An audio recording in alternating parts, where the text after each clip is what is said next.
और ये चुनाव में कांग्रेस पार्टी, राष्ट्रवादी कांग्रेस पार्टी और शिवसेना, इनके जो सब नेता है जब इकट्ठा पूरे महाराष्ट्र और महाराष्ट्र से बाहर के बाहर घूमेंगे तो पूरा माहौल बदल जाएगा और 100% महाराष्ट्र में महाविकास आघाड़ी की सरकार रहेगी।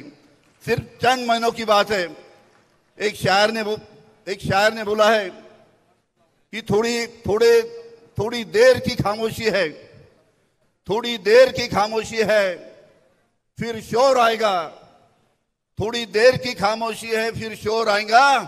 अरे आपका तो सिर्फ वक्त है, हमारा दौर आएगा, हमारा दौर आएगा, हमारा दौर आएगा। आपल्याला माहित आहे की महाराष्ट्रामध्ये सध्या काय चालू आहे। भारतीय जनता पार्टीच्या लक्षात आलं, भारतीय जनता पार्टीच्या लक्षात आलं 1.5 वर्षापूर्वी की महाराष्ट्रामध्ये स्वतःच्या ताकदीवर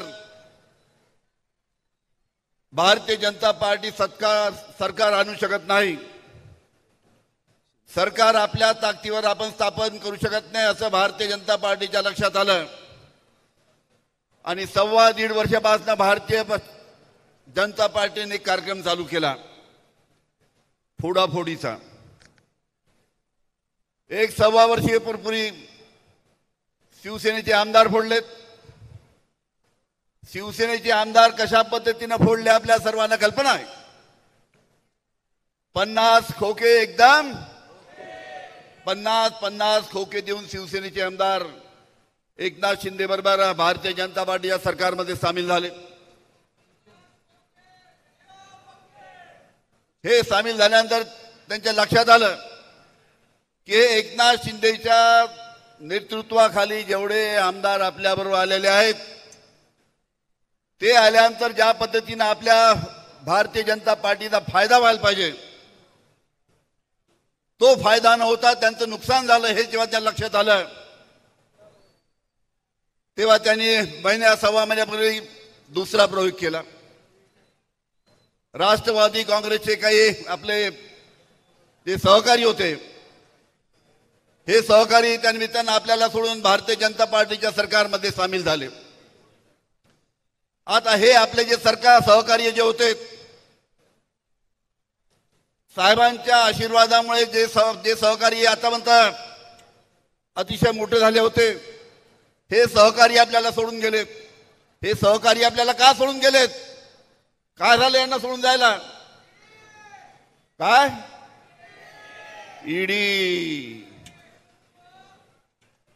ईडीच्या झाकाने गेले सगळे। अरे ईडीची भीती तर मलाही होती।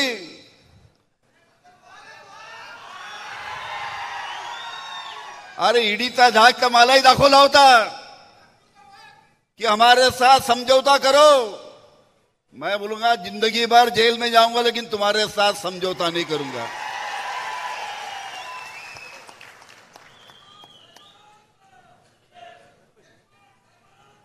परमवीर सिंगला माझ्यावर खोटे आरोप करायला लावले। जेव्हा केस कोर्टात गेली 100 कोटीचा माझ्यावर परमवीर सिंगने आरोप केला। पण जेव्हा केस कोर्टात गेली जस्टिस चांदीवालच्या कोर्टाने सांगितलं की परमवीर सिंगला बोलवा, त्याचा बयान घ्यायचा आहे, त्याचं स्टेटमेंट घ्यायचं आहे। जे अनिल देशमुखवर त्यांनी आरोप केले त्याचं स्टेटमेंट घ्यायचं आहे। पण कोर्टाने बोलवल्यावर 6 समन्स पाठवूनही परमवीर सिंग कोर्टात आले नाही। शेवटी त्यांनी आपला ॲफिडेव्हिट कोर्टात करून दिला। जस्टिस चांदीवालच्या कोर्टात त्यांनी ॲफिडेव्हिट करून दिला की अनिल देशमुखवर जे मी आरोप केले आहेत त्याच्यामध्ये काही तथ्य नाही। अनिल देशमुखवर मी आरोप केले आहेत त्याचे कोणतेही पुरावे माझ्याकडे नाही आणि अनिल देशमुखवर जे आरोप केले आहेत त्याचे हे सर्व मी ऐक्यू माहितीच्या आधारावर केलेले आहे। अशा पद्धतीचं ॲफिडेव्हिट केलं। पण हे करता करता 14 महिने लागले। त्याच्यामुळे 14 महिने मला त्या निमित्तानं तुरुंगामध्ये डांबण्यात आलं। पण मी घाबरलो नाही। मी सांगितलं की मी पवार साहेबाचा साथ सोडणार नाही आणि 14 महिने तुरुंगात राहून मी बाहेर आलेलो आहे आणि आज खंबीरपणे पवार साहेबांच्या बरोबर आहे। आपल्याला माहित आहे की अशा पद्धतीने फोडाफोडीचं राजकारण चालू आहे। काय आपल्या महाराष्ट्रासमोर प्रश्न नाही? अरे महागाईचा प्रश्न आहे, बेरोजगारीचा प्रश्न आहे, शेतकऱ्यांचे प्रश्न आहेत. इथे मोठ्या प्रमाणात शेतकरी आहेत. आपल्या विदर्भ, मराठवाड्या अनेक भागामध्ये मोठ्या प्रमाणात कापूस होतो. कापसाला भाव या सरकारने दिला नाही. आपलं सरकार होतं तेव्हा 12,500 रुपयापर्यंत भाव कापसाला मिळाला, पण या सरकारनं 7, 7,500, 8,000च्या वरती भाव दिला नाही. आज नाशिक या सिन्नर भागामध्ये मोठ्या प्रमाणात कांदा होतो, आज कांद्याला भाव नाही. जे आयात निर्यात धोरण या सरकारने आणलं त्याच्यामुळे मोठ्या प्रमाणात कापसाचं आणि कांद्याचं आणि अनेक पिकाचं नुकसान, अनेक शेतकऱ्यांचं नुकसान या सरकारने केलं, पण त्याच्याकडे लक्ष द्यायला त्यांना वेळ नाही. जितेंद्र आव्हाडांनी मणिपूरचा प्रश्न पाडला, मोठ्या प्रमाणात आमच्या भगिनी आहे, काय घडलं तिथे, पण तिथे कोणालाही लक्ष द्यायला वेळ नाही. अशा प्रकारचे सरकार आहे. गेल्या 1.5 वर्षापासून फक्त फोडाफोडीचं राजकारण हे सरकार करत आहे. महाराष्ट्रातील जनतेला उभं घालाय, खुल्या डोळ्यांना फोडाफोडीचं राजकारण गेल्या 1.5 वर्षापासून सरकार सर्व जनता पाहत आहे. याचा सुद्धा बदला आपल्याला पुढील काळामध्ये घ्यायचा आहे. आता काही दिवसापूर्वी आपल्याला कल्पना आहे की चंद्रावर चंद्रयान 3 उतरलं. Indian space research organisation ISRO यांचे जे सायंटिस्ट आहे यांचं मी मनपूर्वक अभिनंदन करतो की ज्यांचं जे त्यांनी परिश्रम घेतलेत त्यांच्या परिश्रमामुळे चंद्रयान तिथे उतरू शकलं. पण इंडियन स्पेस रिसर्च इस्रोची स्थापना कोणी केली? इस्रोची स्थापना 50-60 वर्षापूर्वी पंडित जवाहरलाल नेहरूंनी इस्रोची स्थापना केली. ठीक आहे, त्यांच्यानंतरचे अनेक पंतप्रधान आलेत, त्यांनी त्याच्यामध्ये योगदान दिलं, पण जी दूरदृष्टी पंडित जवाहरलाल नेहरूंनी 60 वर्षापूर्वी दाखवली, 70 वर्षापूर्वी दाखवली, त्या दूरदृष्टीमुळे आज आपण त्या ठिकाणी आपण चंद्रयान तिथे उतरवण्यासाठी यशस्वी ठरलो. अनेक पंतप्रधान त्याच्यामध्ये योगदान आहे, ते नाकारणार नाही, पण खरी दूरदृष्टी दाखवली ती पंडित जवाहरलाल नेहरूंनी. पंडित जवाहरलाल नेहरूंनी जी दूरदृष्टी दाखवली त्या बाबतीत आपल्याला कल्पना की अनेक संस्था पंडित जवाहरलाल नेहरू यांनी उभा केल्या.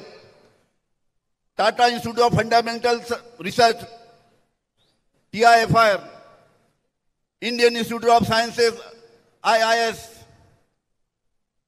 Indian institute of technology IMA, Bharat heavy electrical, अशा अनेक संस्था पंडित जवाहरलाल यांनी उभे केल्यात. पण दुर्दैव आहे की आज जे सरकार आहे हे सरकार ज्या पंडित जवाहरलाल नेहरूंनी आधुनिक भारताची मंदिरं उभी केली त्याच पंडित नेहरूंना कशा पद्धतीनं बदनाम करता येईल या पद्धतीचे सुद्धा षडयंत्र हे सरकार रचते. याची सुद्धा आपण सर्वांनी नोंद घ्यायची पाहिजे. अरे ज्या महात्मा गांधींनी आपल्याला स्वातंत्र्य मिळवून दिलं त्या महात्मा गांधीच्या विरुद्ध सुद्धा काही मंडळी ज्या पद्धतीने बरळतात त्याच्यावर सुद्धा सरकार त्या निमित्तानं कारवाई करण्यासाठी त्यामुळे पुढाकार घेत नाही. आज ओबीसी समाज मोठा आहे महाराष्ट्रामध्ये. आज आपल्या ओबीसी समाजाचे जे स्थापित आदर्श आहेत, महात्मा ज्योतिबा फुले असो, सावित्रीबाई फुले असो, छत्रपती शिवाजी महाराज असो, शाहू महाराज असो, यांचा अवमान कसा करायचा या पद्धतीनं अनेक मंडळी, राज्यपालासारखी मंडळी पुढाकार घेत आहेत. ही अतिशय दुर्दैवी गोष्ट आहे. आणि अशा या परिस्थितीमध्ये बंधू आणि भगिनींनी आपल्याला आदरणीय शरद पवार साहेबांच्या खांद्याला खांद्या लावून लढायचं आहे.